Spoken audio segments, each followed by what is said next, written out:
This is A World on Purpose. A purposeful life is the most important kind and the most valuable kind of life. Every choice that we make makes a difference, for better or worse. I loved walking in a village and seeing the before and after. This is the podcast dedicated to those humans choosing to live larger by working for the greater good. And these are their stories. Stories of hope and of true change that come from living on purpose. What if you were to suddenly say there are no challenges, there are only opportunities? Regardless of where you come from, your financial identity should determine where you end up in life. I'm your host, Alyssa Fisher-Harris, and my hope is that my inspiring guests will take you on an introspective journey that helps you tap into your own pivot to purpose, bringing greater meaning to your life. Welcome to A World on Purpose. Dr. Nancy O'Reilly, author, philanthropist, founder of Women Connect for Good, and trailblazer for women's empowerment, had an epiphany as a little girl that boys had more fun. Nancy's early realization about the obvious inequities between genders sparked a deep knowing that her life purpose was to empower women and girls. Learn how Nancy steered her career as a licensed therapist and her growing wealth over her lifetime toward empowering women and bridging that deep disparity between the sexes. Good day, everyone, and welcome back to A World on Purpose. I'm your host, Alyssa Fisher-Harris, and every week, I say this over and over again, we bring to you the most inspirational and aspirational human beings on the planet that are living what we call in a world on purpose. And I am exceptionally excited today to have my guest with me, Dr. Nancy O'Reilly. She is somebody I had the esteemed honor of meeting a few years ago and have gotten to know and just absolutely adore. And she's going to be talking with us today about some pretty important stuff around women's empowerment, gender equity, and also how men need to be part of the conversation. And before I go a little bit into her bio, please let me welcome Ms. Dr. Nancy O'Reilly. Thank you, Nancy, for joining my show. Well, I've never been called Ms. Dr. O'Reilly. I guess there's a first time for everything. Hello. I'm so excited to talk with you today. Yes, we've had quite a journey already, so I'm ready for some more journeys. Me too. Why don't you tell everyone where you're broadcasting from today, so everybody gets kind of a cool idea of where you are, because it's kind of neat and historical and such. Well, right now I am looking out the window of the Zsa Zsa Gabor house. This is my equestrian center located in Somis, California, which is not too far from, I guess a lot of people would know, Thousand Oaks. It's just right off the 101. It's 45 miles from Los Angeles, and I purchased the equestrian center almost 2.5 years ago. And the property at one point, the reason it's called the Zsa Zsa Gabor house, that she actually owned this property at when she was still alive, and she was an avid equestrian and horse owner, and her horse was called Gray Fox, which she rode in the Santa Barbara Parade, the Fiesta Parade, and the Rose Bowl Parade. So she loved horses, and I don't know which prince. I think this was her 9th husband, but they were living in Beverly Hills, and they purchased the Somis property. In fact, there's an article about that, and I do have a picture up of her on the wall over there. So, I think it's a wonderful branding, for branding, a wonderful, beautiful place. But, from one equestrian to another, I was very, very excited to use that as part of the Southern California Equestrian Center, which also has the Zsa Zsa Gabor house, which I'm actually living in probably more than I am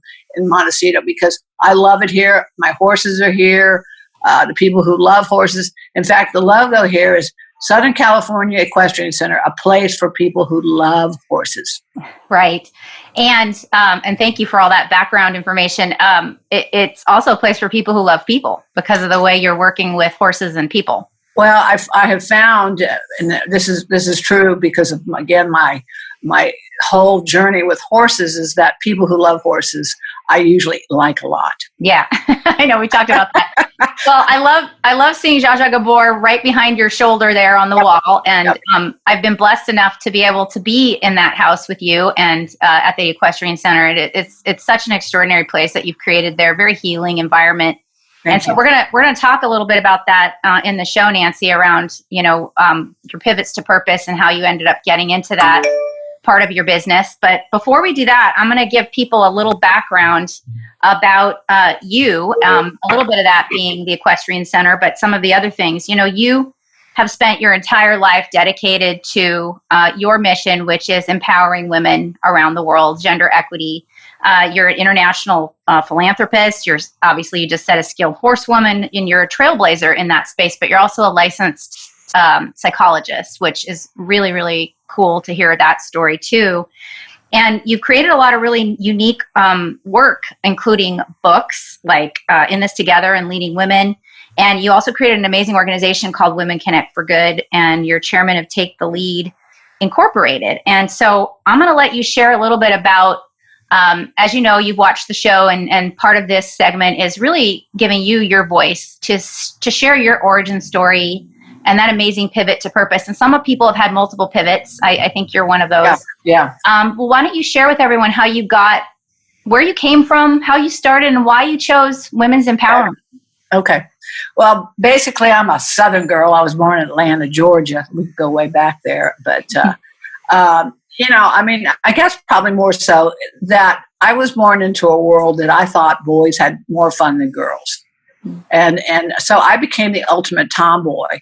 Boys didn't come to my house to date me. They came to play football, baseball, kickball, and I still remember my older sister, Stephanie, much older sister, Stephanie, said to me, she said, Nancy, when are you ever going to be a girl? And I remember thinking to myself, what is she talking about?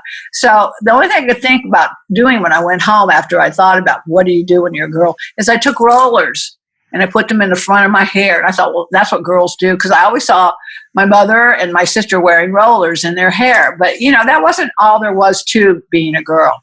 So, it was a journey for me because, again, and it wasn't really till college. And I really, I always thought I was going to be a career woman. I was always going to be, important. I wanted things my way. But, college, you meet somebody, you fall in love, and then you have babies. So I didn't expect at all to have babies, to tell you the truth. But my first baby was a daughter. Wow. And that really surprised me. And then, as time goes on, between education and jobs, I had another daughter. And then, last but not least, I had another daughter. So, and I say this with tongue in cheek a little bit, but I say, God, she has a strange sense of humor.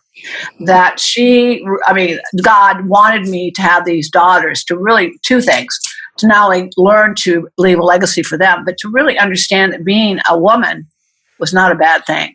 Mm-hmm. So for me, it became that journey of really thinking about what I wanted my daughters to have, what I wanted for myself. And so my education became really important. And most of my research was on women's positions, women's jobs, with women's careers. And I found as I was going along that there was a lot of holes. Mm-hmm. And that women, especially white women, did not really like themselves very much. Mm-hmm. And I found that out just by, again, my education, but kind of my own life experiences. So for me, it really became an issue to give my daughters a better world to live in. And women, the only way we can really, really improve in this world is to support ourselves and other women and to find our voices. So, I started doing these podcasts of my own probably almost 20 years ago. And I still remember talking to this woman, and we'll call her Mary. And Mary, we were talking about her book because, again, my mission was to support women, their mission, what they were doing. And so we were talking about Mary's book, and I turned to Mary and I looked at her. I said to her, I said, Mary, how can we help you? How can I help you? And I really thought maybe the phone line had dropped, the call had dropped, but this little voice came back and went, you mean you want to help me? Mm. This was probably the biggest aha moment for me, was to realize that simple question of how can I help you can change the world. Mm. So really after that, it became really apparent to me that building and growing a foundation would be key to really helping women and also leaving a legacy for my 3 daughters. So Women Connect for Good Foundation, really the whole premise is support other women, mission, their dreams, and their passion, and support yourself as well. So that's really kind of my story in a nutshell. There's lots of things that go along with that. But for me, it was really my own journey to find out that find my value as a woman and find the value in other women as well, and also teach little girls about their value along the way, especially my own daughters, and leaving that legacy. Wow, that's beautiful. I love that so much. That one question, right, about how can I help you? I think in this world today, it's really easy to think about, well, if you're a purpose-driven person, you would generally naturally want to help other people. Yeah. But it's hard to accept help. I know I'm like that. You and I have discussed that. It's very hard to ask for it, to accept it.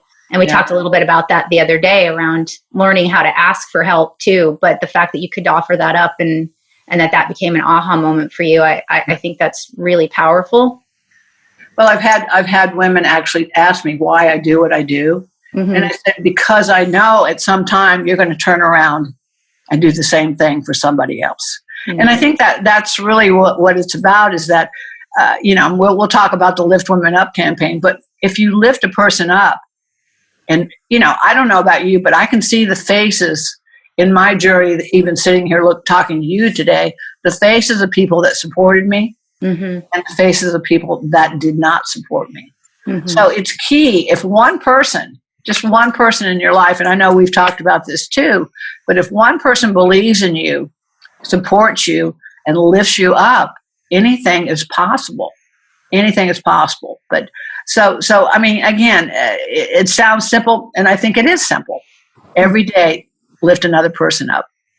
I agree with you. And what about from the perspective of, the impact it makes on those people's lives that you help, obviously, but what about you? Like being able to think about how it feels so rewarding for you to do that work. I mean, altruism, I always talk about there isn't anything wrong with feeling good about the fact that you can do something for others that's greater than yourself. Yeah. How does that help you feel good about the legacy you're leaving? Well, it's extremely important to me. In fact, I come from a family that was very philanthropic as well. Mm-hmm. My father was a Gideon. They're the people that put the Bibles in the hotels, which I laugh about. My mother was a Gideonette. No, I'm kidding. But my grandfather was a Methodist minister. And so we really, as a family, were taught about taking care of those that needed to be taken care of. So that was built into my DNA.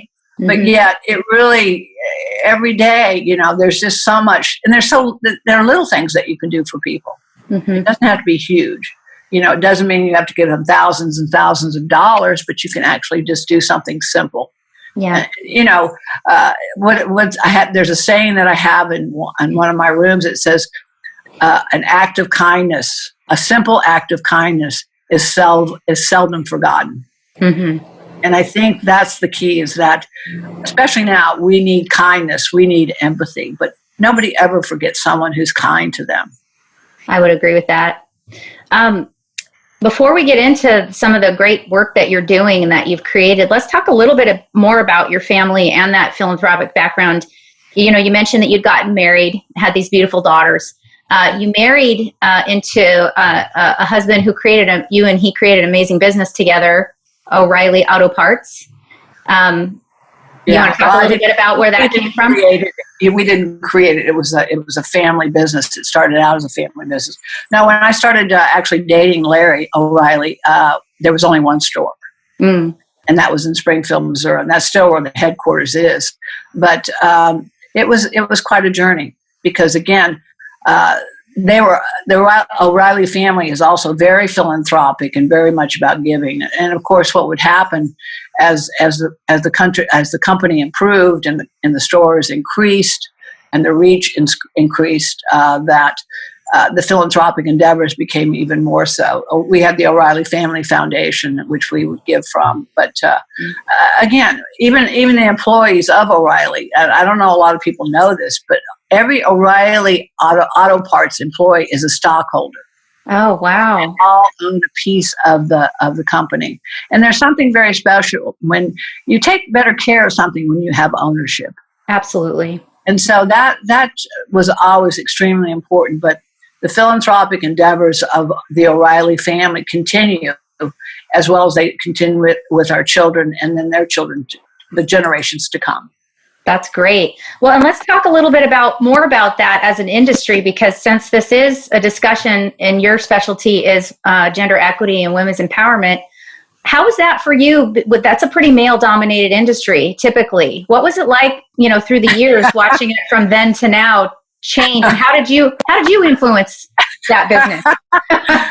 How did I not influence? I guess that's it. We had some really strong, my sister-in-laws, Mary Beth and Pam, we were all pretty strong women. In fact, but a lot of us really went to the planning meetings and the original meetings as the company was developing. It's interesting though that at the point when the company really started to grow, then they created this policy that spouses cannot work with spouses. It was very interesting. Oh.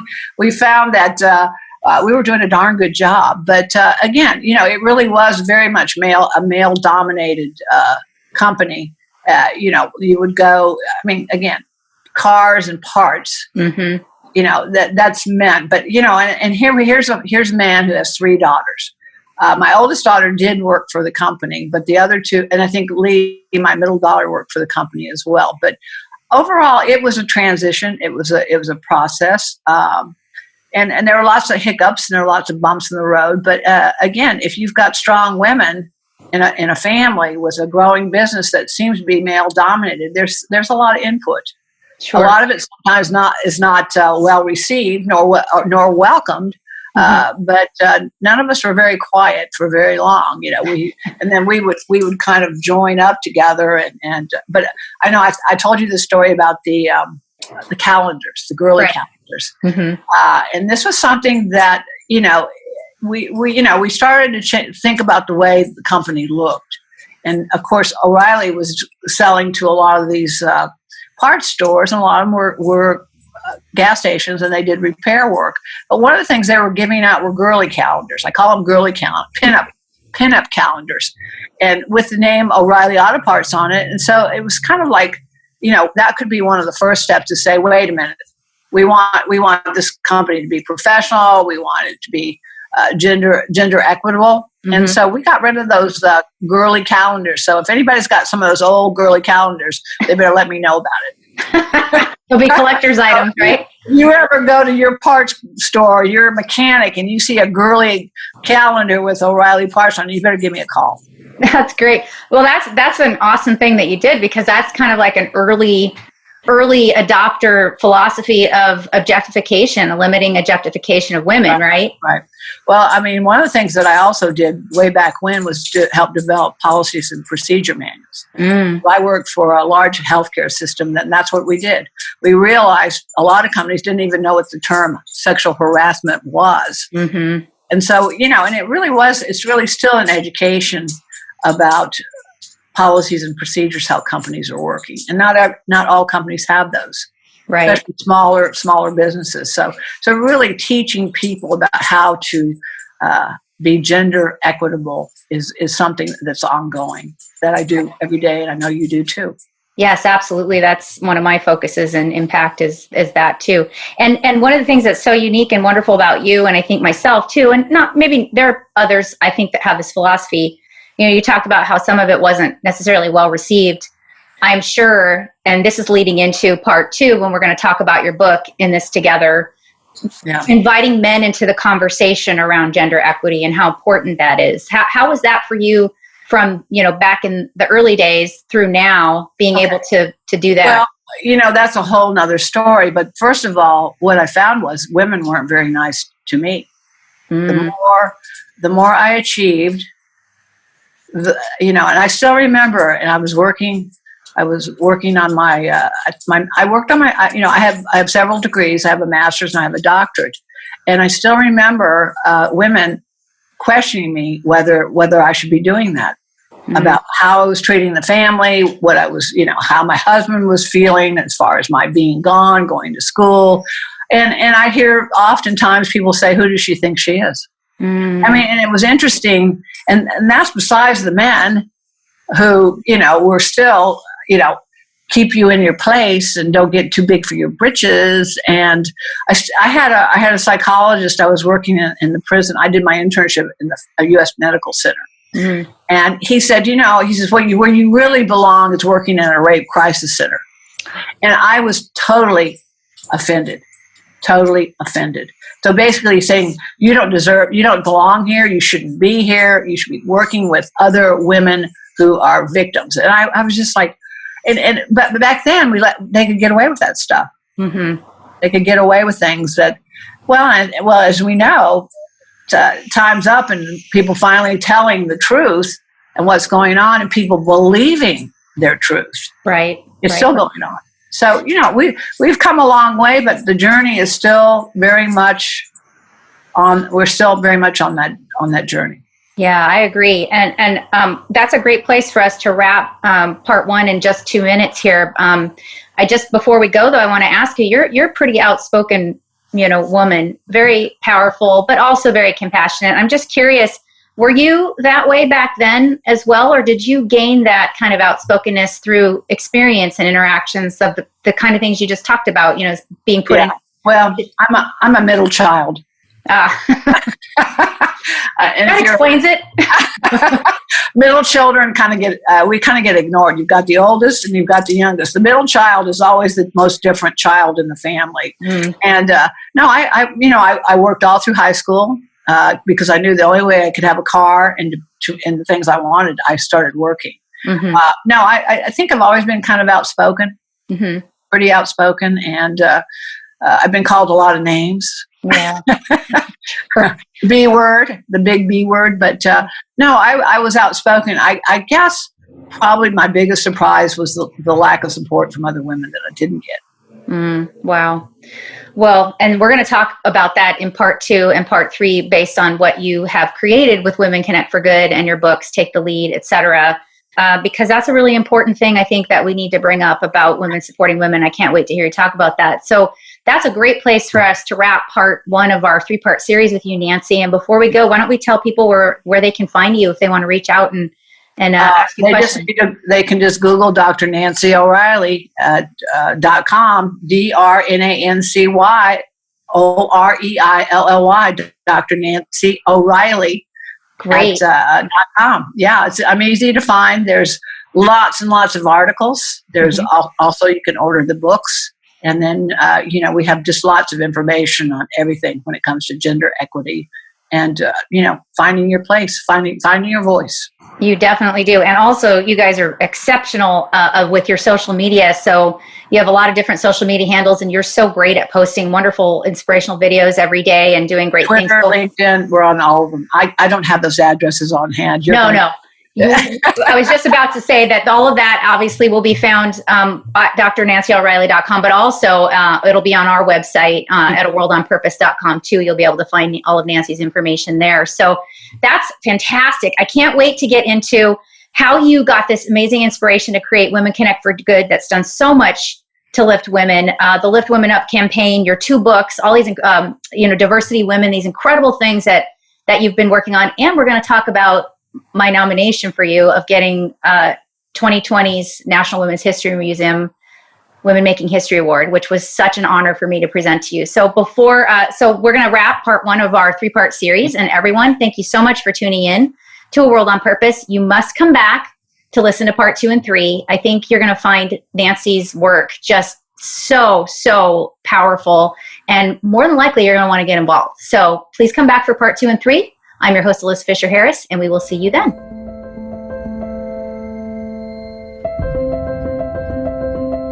Good day, good evening, good afternoon, wherever you are in the world, everyone. I am your host, Alyssa Fisher-Harris, and welcome back to A World on Purpose. And I am about to dive into part 2 of our 3-part series with Dr. Nancy O'Reilly. She is just pretty extraordinary woman, beautiful, powerful, kind, compassionate, doing incredible things for women's empowerment around the world.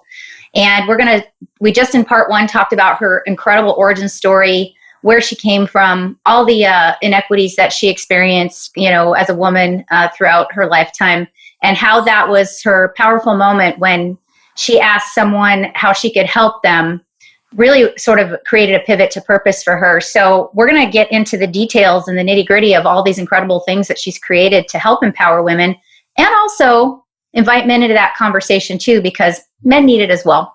Nancy, welcome back to A World on Purpose. Thank you. So glad to be back. Yeah, me too. That was so fun. I liked it for a second. That was lots of fun.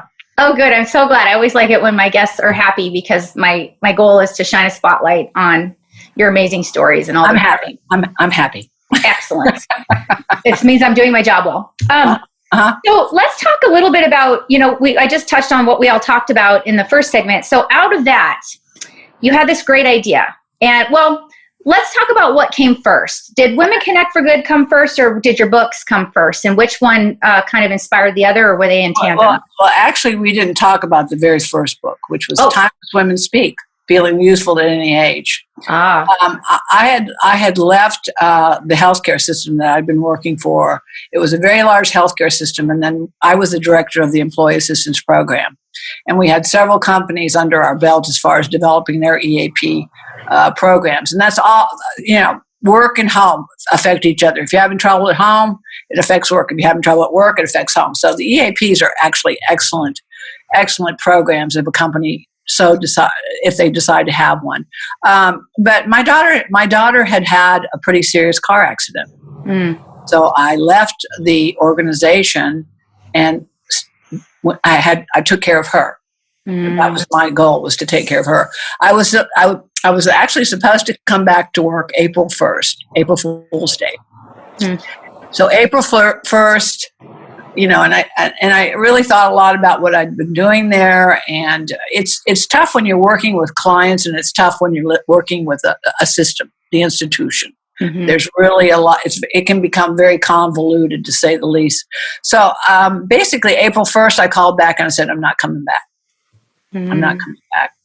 So that's when our identity, I just finally got some pretty clear identity of who I was as a psychologist, and started to really see myself as a woman.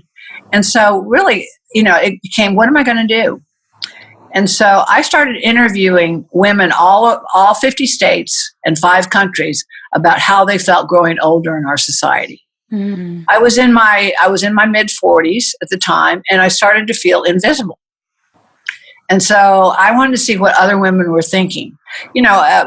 Even today, women are pushed by the media. We're pushed thin. We're pushed to be beautiful. We're pushed to be a certain thing. But we're also comparison. What we see in the media, in advertising, and what's presented to us, they're impossible to compare ourselves to. We don't match up. So basically, after talking to all these women, once I get them in the room, I couldn't get them to leave. Wow.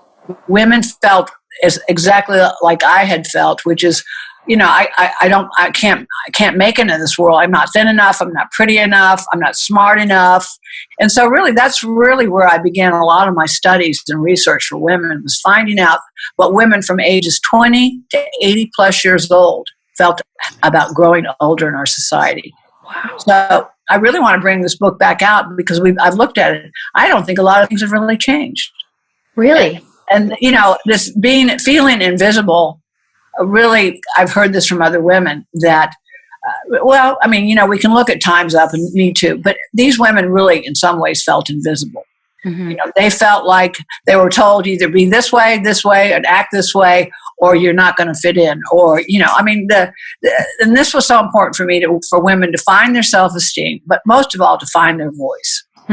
So that's really kind of how what it started for me.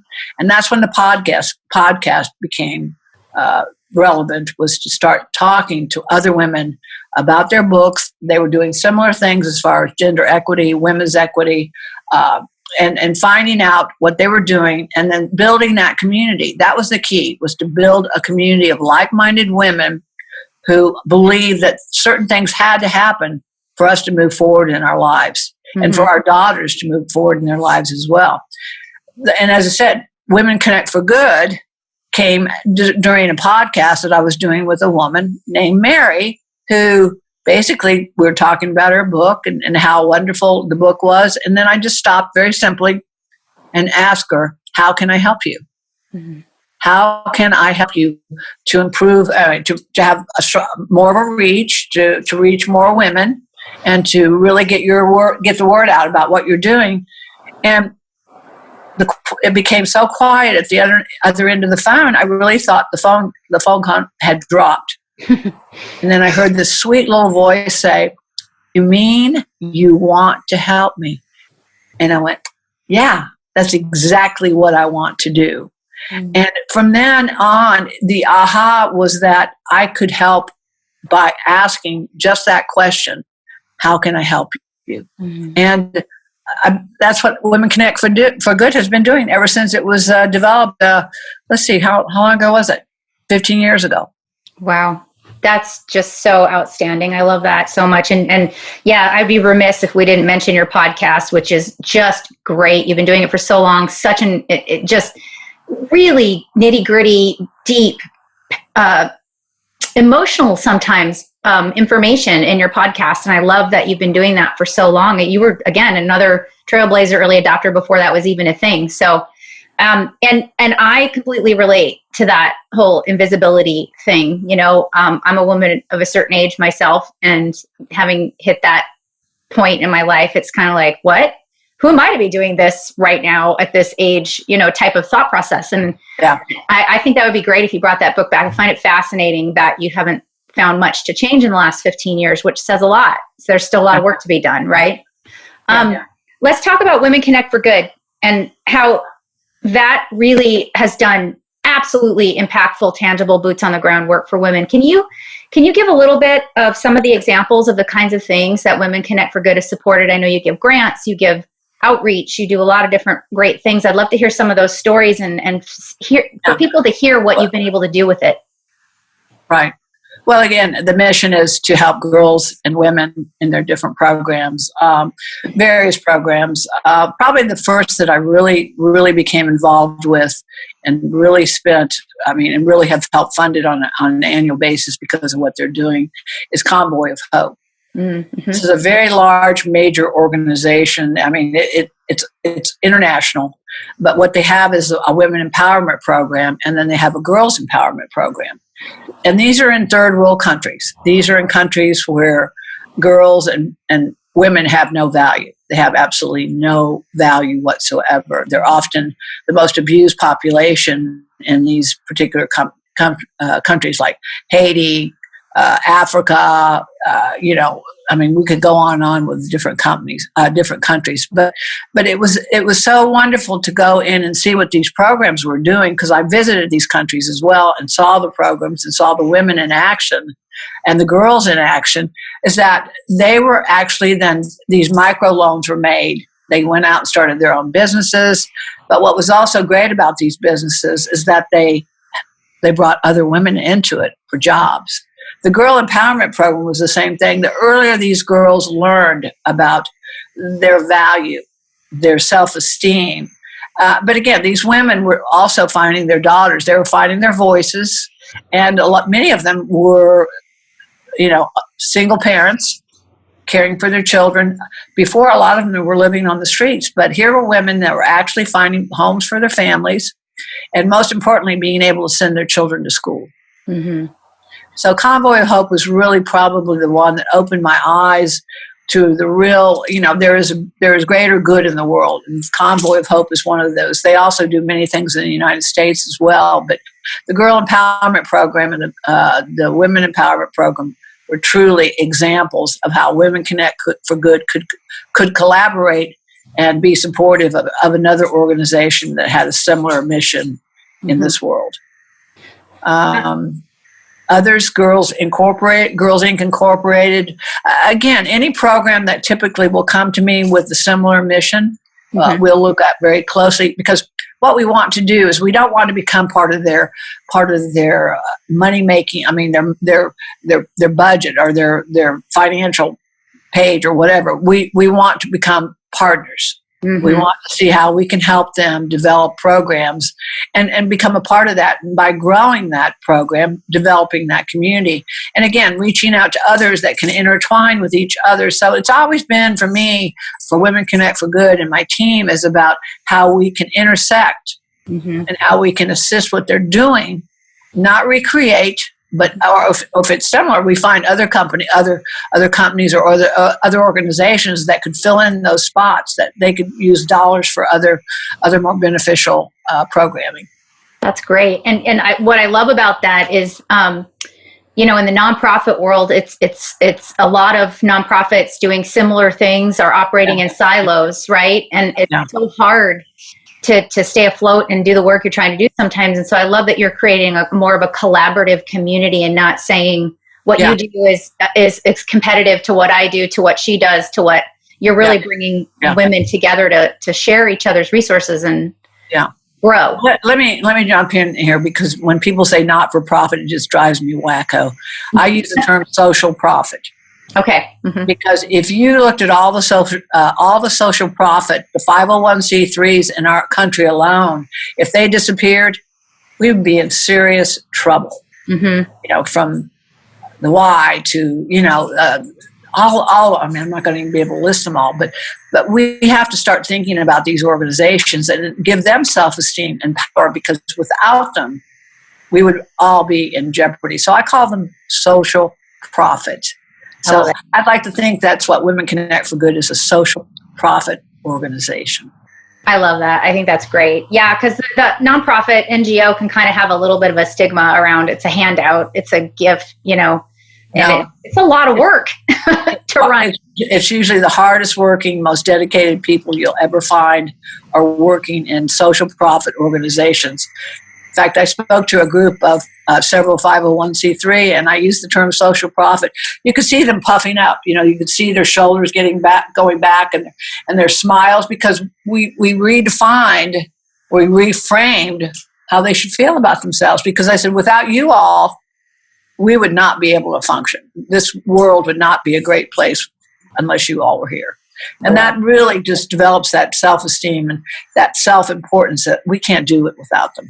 I love it. I think that's just fantastic. I like that. Actually, you should hashtag social profit. You can have it. I stole it from somebody else. It's an open source term. It is. It's like the wheel. We just create a better wheel. I love it. Better mousetrap. So that's Women Connect for Good. I think that's just fabulous.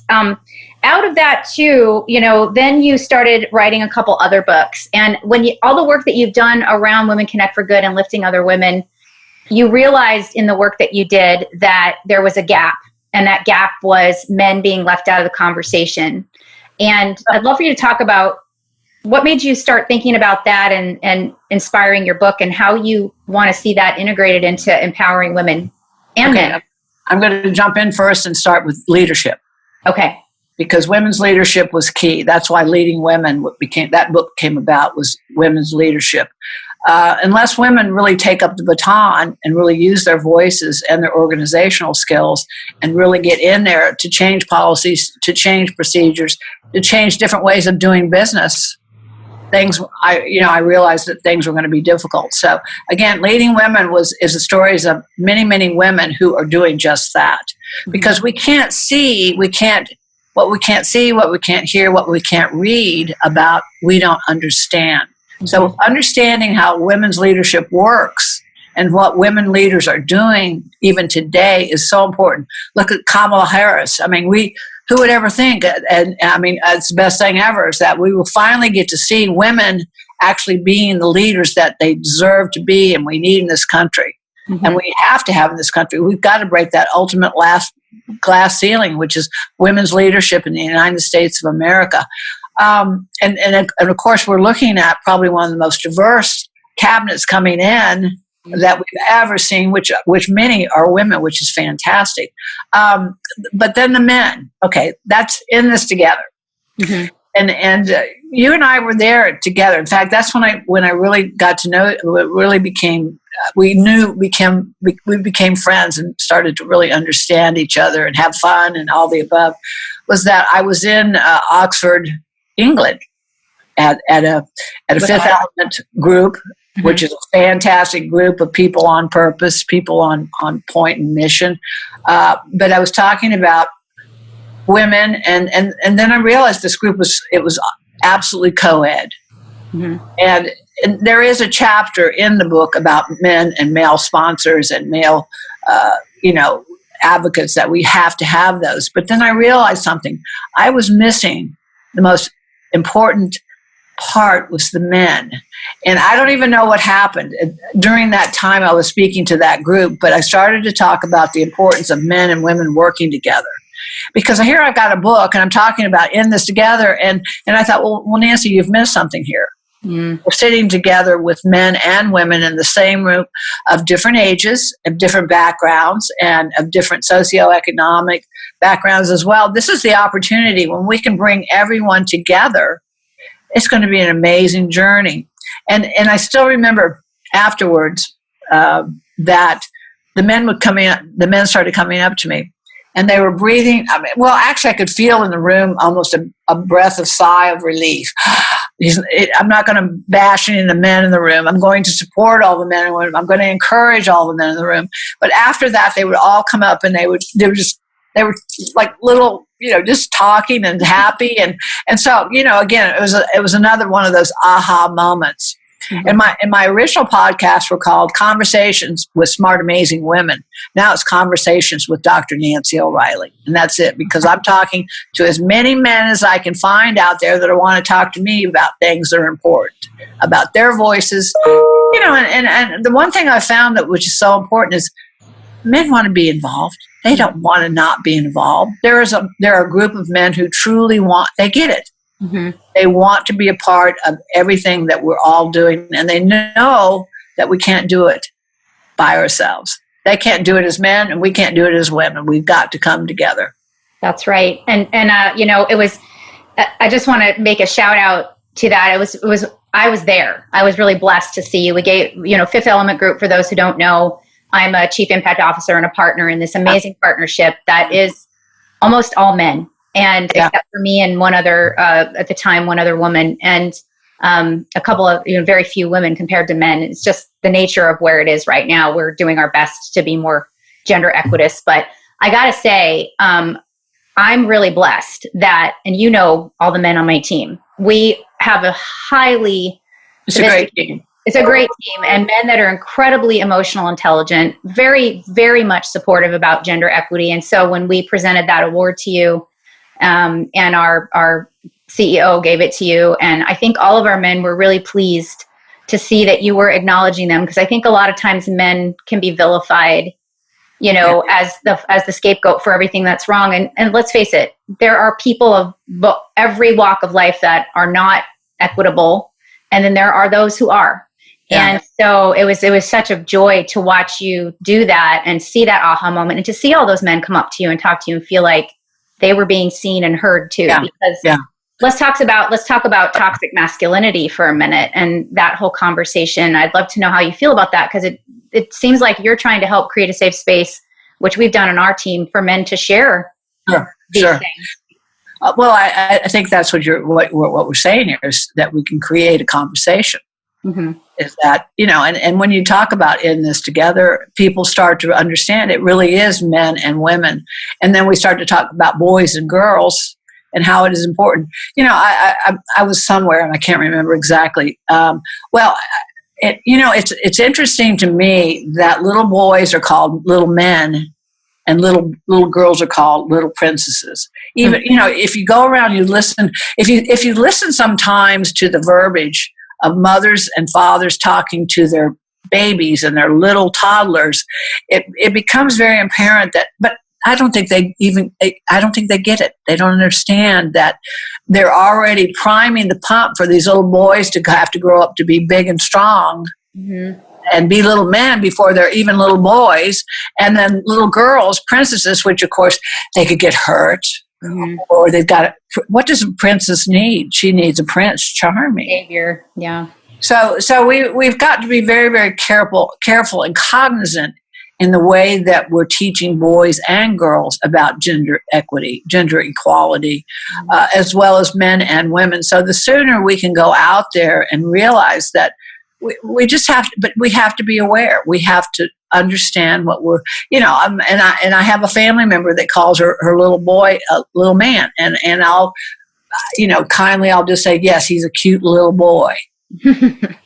So I'm always, sometimes being an educator is a it's a hard job, but I try to do it as sweetly and and as kindly as much kind and empathy as I can, but at the same time helping people to be aware. Oftentimes it doesn't take much. I watched my own daughter. She had 3 daughters. And I watched her walk over to a hat stand. We were in the park, and this hat said princess on them. She took 3 princess hats and put 1, 2, 3 on their heads. Mm-hmm. They didn't ask for those hats. Mm-hmm. She put them on there. And I asked her after she had done this, and we were walking, I said, well, what are you doing? Why, what was, and she said, I didn't even think about it. Mm-hmm. Right. And so it just, we have to open up our eyes. If we want things to be different, we have to understand, first of all, how do they begin, and how can we make them change? How can we change them in a kind, empathetic way? Because culture and beliefs come from a lot of places that we, have, women especially, the way they believe about themselves, men also. That's right.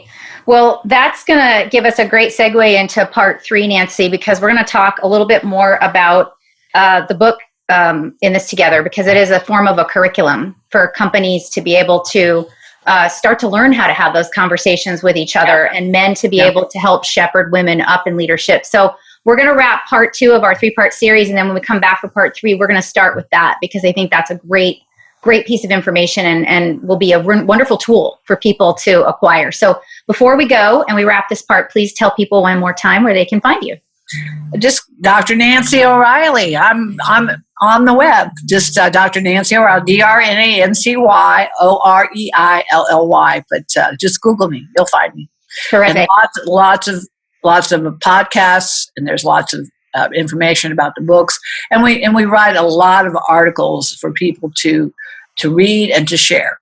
Lots of things. We do a lot of social media. So we're on Instagram, we're on Twitter, we're on LinkedIn. So we're Facebook, we're there. We're out there. Great. And everyone, again, her information will also be on her episode page at aworldonpurpose.com. So you'll be able to find it there as well. Thank you for tuning in to part 2 of our 3-part series with Dr. Nancy O'Reilly, one of my heroes or heroines, or however we should phrase it.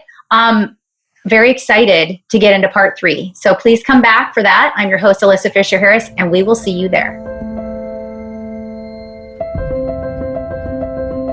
Hello, everybody, and welcome back again to A World on Purpose with me, your host, Alyssa Fisher-Harris. And we are about to embark on our part 3 of our 3-part series with Dr. Nancy O'Reilly, women's empowerment, inspirational speaker, motivator, author, psychologist, also an exceptional horsewoman, which we touched on in the first episode. She has an amazing equestrian center in Southern California. And we were just talking about, we've touched on her origin story, very, very cool story. Please go back to part 1 and listen to that, about how she came to this moment in her life where she realized that women's empowerment was her mission and her passion and her pivot to purpose. We talked about a lot of the great work her organization, Women Connect for Good, has been doing, the tangible boots on the ground, things that the lives that they've been touching. And we kind of wrapped part 2 around this idea of men being part of the conversation, especially with a book that she's written called In This Together. And so we're going to touch now on the special curriculum that's inside that book that can help leaders in corporations and in life be able to start that conversation. Just easy as that. So Dr. Nancy O'Reilly, welcome back to A World on Purpose. Well, thank you. Glad to be back. I'm glad you're here. So let's talk a little bit about In This Together. So you've written 3 books. The first 2 we talked about in parts 1 and 2, but part 3 kind of became this idea of almost a curriculum that leaders could follow to help them start having these conversations. I'd love for you to chat about that, what that looks like for people and how they can integrate it into their corporate workplace. Yeah. We really hope at some point it might become a curriculum for a women's leadership program, and also men's and women's as far as leadership goes. The book, actually, this is interesting. Leading Women is still doing extremely well.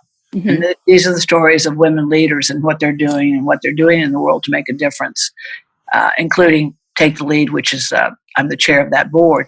But actually, Simon Schuster contacted us about writing this book. Mm. They, I guess, timing wise, they really felt like this was the kind of book that they wanted another book. So we really fast tracked and put that book together probably in 6 months. Wow. And, I don't know, publishers want to change names, but when we came up with the name In This Together, we weren't sure if that would work or not, but they actually took it. In This Together, how successful women, manage in business life and et cetera, But the thing is about the book is that we really took life lessons learned from all the different leaders that we had talked to, and including in the podcast that we've been doing for the last 20 years, and put that into the book. But again, I'd like to think of it as a leadership Bible for women and for men, because it really does talk about, what we're seeing right now. And I think I'm going to start by, I don't know, just because this is the way I feel right now, is that relationships are so important in the workplace. And I think we're finding that, COVID, this has been an opportunity for people to really realize what's important. Mm-hmm. And so really the book talks about relationships, but it also talks about the importance of really learning to use your skills in a way that really you can communicate. You collaborate and you support each other, because I think the companies that are most successful, and they also have a philanthropic piece as well. Mm-hmm. Target's probably a good example of a company that employees, there is a mission to help people, but they do a lot of philanthropic work as well. But specifically, it's a curriculum, how to be a good leader, but to be in this world as well. Mm-hmm. So I don't know if you want particular things exactly, but it's all the above: finding your voice, using your voice for good, collaboration, support. Yeah. Let's talk a little bit about how someone might use this book, because you talked earlier in part 2 around how women need to be in more leadership roles. Yeah. Let's talk a little bit about why you think that wasn't the case and where the shift is. Was it men not supporting women being in roles? Was it women not speaking out and wanting to take the role? No. How can this help that? What I've come to, and where it has led me, is to understand women are the ones that are keeping themselves back. Mm-hmm. Many women who are successful can ask for male sponsors and can find them. Oftentimes they can find a male sponsor or a male advocate before they can find a woman in a large corporation. For example, Take the Lead. One of the things that we often hear in our cohort and our training is, what do I do about the mean woman? What do I do about the bullying? And so there starts to become this message that women really aren't supporting each other. They're not lifting one another up. Mm-hmm. So it's really finding ways in a company and the culture of that company, and it may be about changing that culture, changing the way people are seen and perceived, but that women really start to understand their self-esteem, their value. But the book talks a lot about sexual harassment and bullying. It talks about the power to, and the power to is, women always, I was speaking to a group of women attorneys, about 50 of them, and I asked this question, and it was the strangest response. I said, how many of you in this room feel powerful? These are female attorneys. I say in the room, about 3 women raised their hand. Wow. Oh my God. So the term power is very difficult for women and how they use it, but it's not the power over, it's the power to. That when women really truly start to understand that we've always had the power to, and we've always had these talents and abilities, and building that self-esteem, finding their voices, anything is possible. and supporting each other as we go, it's not only more efficient, it's a lot more fun. Mm-hmm. Well, I agree with that 100%. And it always breaks my heart. I've never myself been the kind of woman who doesn't champion other women. I understand why it exists. It's hard to compete in a quote man's world, and I get it. And so I think it's great that you're doing that. I do also think there is something there still, and I've experienced it myself. I'm sure you have, of just the ways that men treat women a little differently, and how we can also help educate men, because we don't know where it's coming from on their side either. And, I talked about earlier about being in a partnership with mostly men, and they're highly intelligent and great. But as a collective, we don't always do everything right. But we have a safe space where we can say to somebody on the team, that didn't feel right to me, and here's why. And then everyone's open to it. Do you feel that your book cultivates that kind of safe space conversation for men and women? How to have those conversations. Yeah, and it really is a conversation. Mm-hmm. We have beliefs, we have attitudes, we have our family culture, and then you have your company's culture. Mm-hmm. But all these things affect how you engage, especially in conflict with other men and women. Some women don't like conflict. Some men don't like conflict. But there is what they call constructive confrontation, which we talk about, which is a way to problem solve and to solve situations and problems. So there's a lot of tools in the books that help you when you do run into the man or the woman who's blocking your success, and what you can do about that. Sometimes you can go straight on and have that conversation. Sometimes you just need to go around. Go around. And find the women and the men in that corporation, that company, that are going to support and engage, and you can engage with. Absolutely. And let's go back for a second too, to the women in the room that you asked, the lawyers, how many of them feel powerful, and only 3 out of 50 said yes. Sometimes we block our own success. And so back to that idea of mentorship, I know in your book too, you have tools to help others see that in other people, to help lift them up, right? To help bring them into the space where they can advocate for themselves. Yeah, absolutely. Like I said, what I said earlier, I can see the faces of people that supported me. Mm-hmm. I can see the faces who did not support me. So, sometimes, especially in a company, it might take one person. Mm-hmm. One male advocate, one female advocate to help you to move to the next level. Mm-hmm. But you know what? There's, as Gloria Felt says, there's plenty of pieces to the pie, and women need to start to learn to compete. There's nothing wrong with competition. There's nothing wrong with competing, but you do it fairly. Mm-hmm. You do it fairly. I agree. And everybody's just trying to do their job and do a good job and whatever. But when you try to block someone else's success, you block your own success. I agree. I love Madeleine Albright's statement. She goes, "There's a special place in hell for women who do not support each other." That is one of my favorites too. But it is so true. Yeah. I mean, we as women, especially white women, have to really come together and start thinking about that. How do we support each other? First, we support ourselves. Mm-hmm.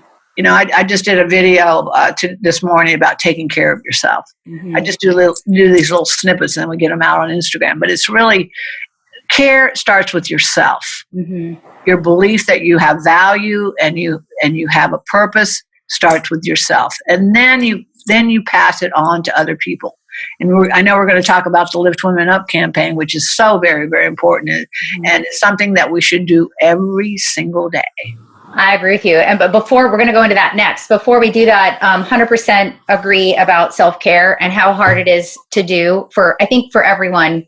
But for women, I think especially I think for men and women, it's in different ways, but you have to put your oxygen mask on first. You can't think for anyone else unless you do that. So thank you for pointing that out. One other thing, fear. Have to get over their fears. And oftentimes I tell people, you have to be uncomfortable sometimes. Yeah. And you have to be uncomfortable sometimes. And not everybody's going to like you doing it.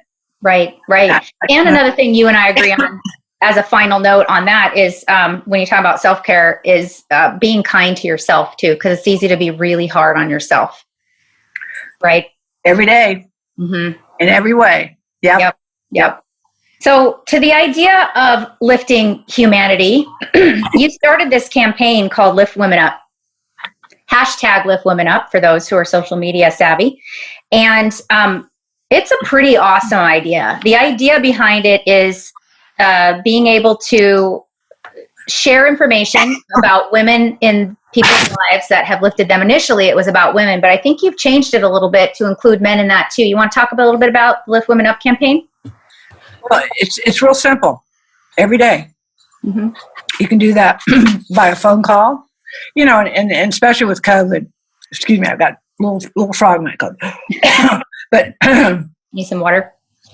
yeah, maybe. But again, it's just really taking time to think about what you can do for someone. What would you like? What makes you feel good each day? Mm-hmm. Somebody gives you a compliment. Somebody, offers to help you in some way. And same thing with men and women. It's just each day finding ways that you can help. And, write something down, write a note. Right now, probably the most important, not important, but one of the most valuable things that I get in the mail is a card. Mm. If I get a card from someone or a note from someone, I know that they took the time to think about me and to write something down that says that they care about me. Mm-hmm. But those little things are so very, very important to do. And, read articles, go out and read things about other women. And women and men are doing amazing things. I mean, and listen to your podcasts.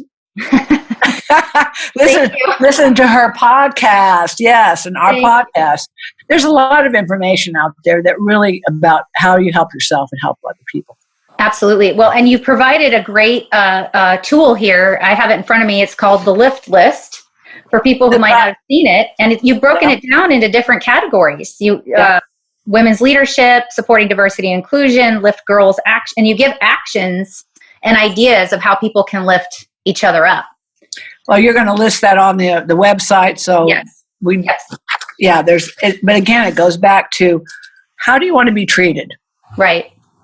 You treat people the way you want to be treated, and it just works out beautifully. But lift women up every single day, and be aware. Be aware what's going on in the world.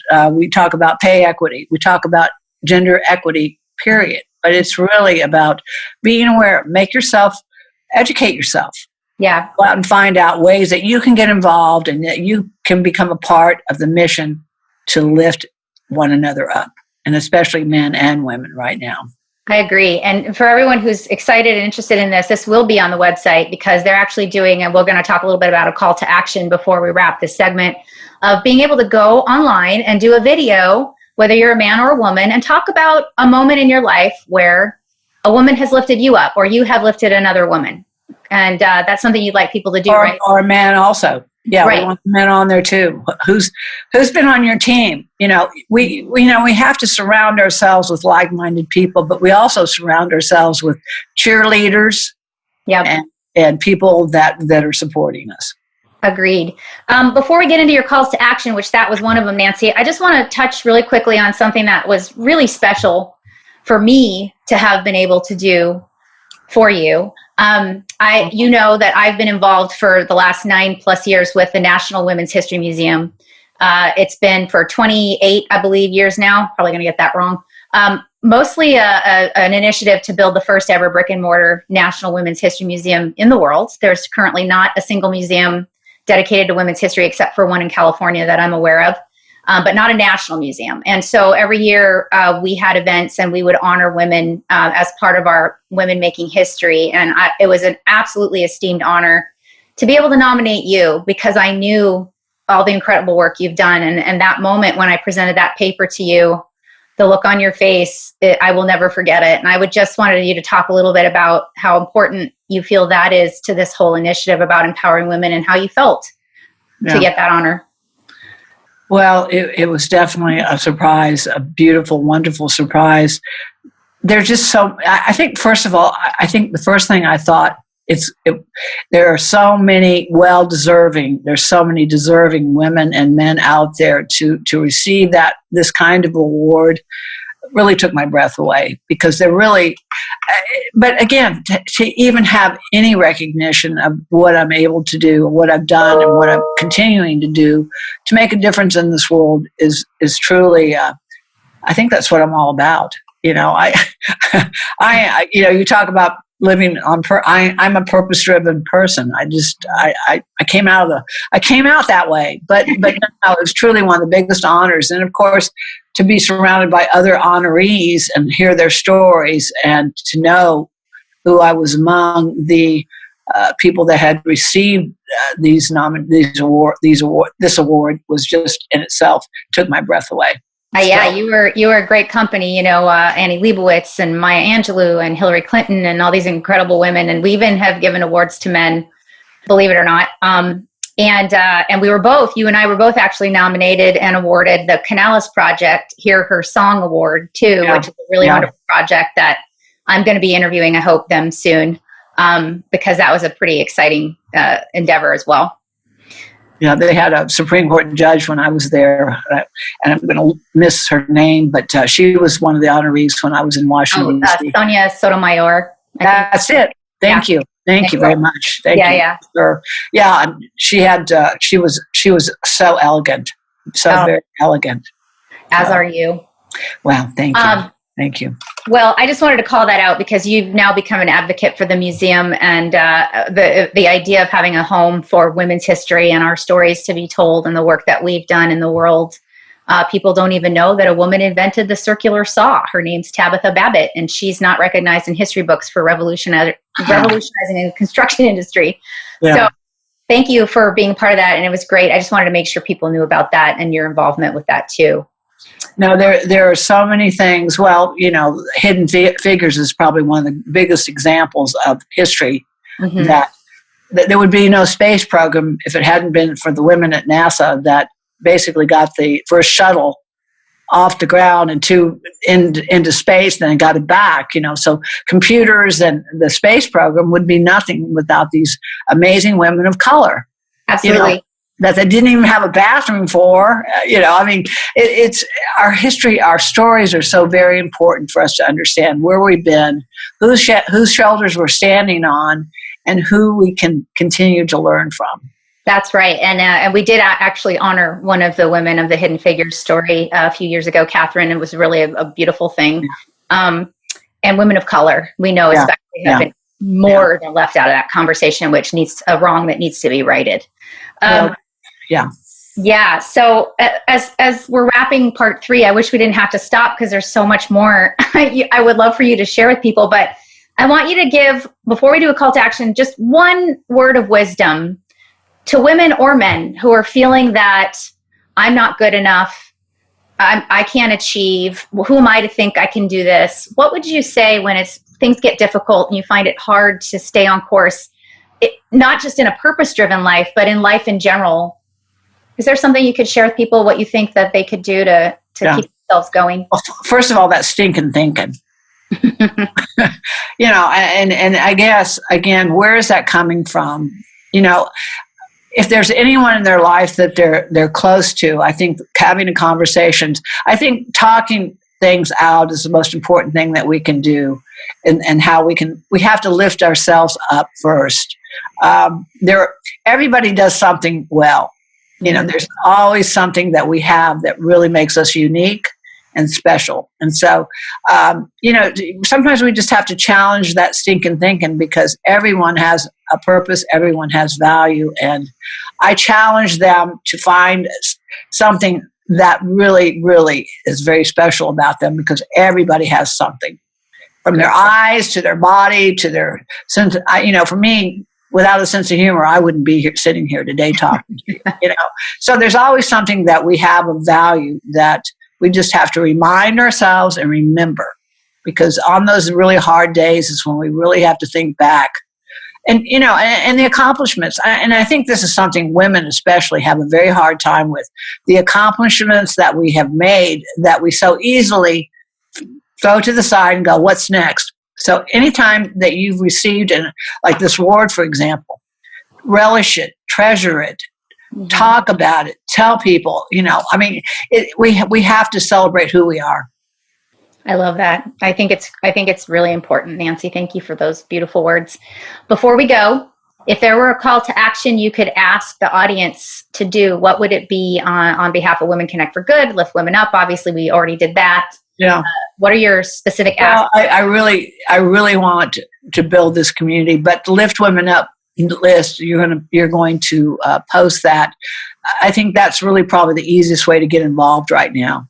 Okay. At a grassroots level, that you can begin there and go to the website, listen to the podcast, but also the books. The books are available. And this together really is, I hope, to be a book that really becomes a resource to men and women as far as how do you become a leader and a part of this community of like-minded people growing and living purposeful lives. But, it's never too late. Yesterday's gone. Tomorrow's yet to be. All we have is the present. That's right. I love that. And lastly, people can come to Women Connect for Good who have organizations that are seeking support as well, correct? I'd love to have other 501c3s come and we can discuss things and look at proposals. But we try to say our mission is very clear. Yeah, what we do, supporting men and supporting basically women and men, girls, women, and we'll look at men. We'll look at everything. We'll see how it all fits together. Why not? Why not?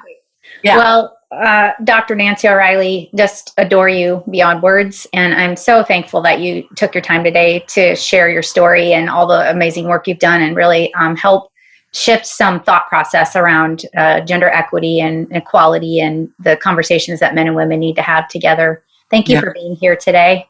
Thank you. You're welcome. Thank you for including me in this wonderful journey that you're on. So I look forward to other journeys together. So who knows? Fifth Element, we should go back to Oxford or someplace exciting. We will. When we are able to be out of this COVID sense, one day we get to travel again. So one day, every day, I'm looking forward to the future now. The future looks good. And shout out to all my business partners at Fifth Element Group. I know how much you love Nancy as much as I do. So very excited that we all were able to. Yeah, I love all you guys. Like I said, I want to get all of you on my podcast. Now, never met nicer men who really get it. They get it. So, I agree. Yeah, I agree. Yeah, love it. Dr. Nancy O'Reilly, thank you so much. Before we wrap, one more time, tell people where they can find you, please. Just drnancyoreilly.com. It's very simple. Just Google me. You'll find me. We're on Instagram, LinkedIn, Facebook. We're out there. I've got a great social network team that I'm excited to hear what you have to think, what you say. Yeah, we'd love to know what you think of the books and anything else that we're doing.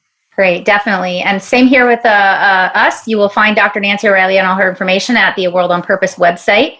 Please be sure to go to Apple Podcasts, Spotify if you're not an Apple person, and YouTube, and leave your comments, rate it, like, share, let people know what you think about this incredible work Dr. Nancy O'Reilly has done and our little show here.